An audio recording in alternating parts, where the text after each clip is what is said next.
నిర్మల్ పట్టణంలో కోతుల బెడద పట్ల మున్సిపల్ ఆధ్వర్యంలో చర్యలు చేపట్టింది. ఇక మున్సిపల్ వైస్ చైర్మన్ అప్పాల గణేష్ చక్రవర్తి ఆధ్వర్యంలో 25వ వార్డు బెస్తవార్పేటలో కోతులను వలలు వేసి పట్టుకున్నారు. మొత్తం 56 కోతులను పట్టుకుని కవ్వాల్ అటవీ ప్రాంతానికి సురక్షితంగా తరలించి అడవిలో వదిలారు. పట్టణ ప్రజలకు ఇబ్బందులు కలిగిస్తున్న కోతుల సమస్యలు పరిష్కరించేందుకు మున్సిపల్ అధికారులు చేపట్టిన కార్యక్రమం విజయవంతంగా కొనసాగింది.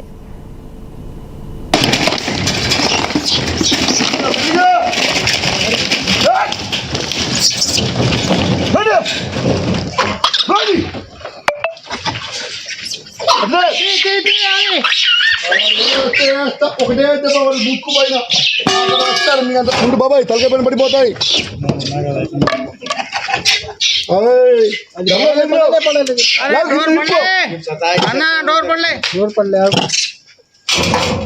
ఇంకా ఒకసారి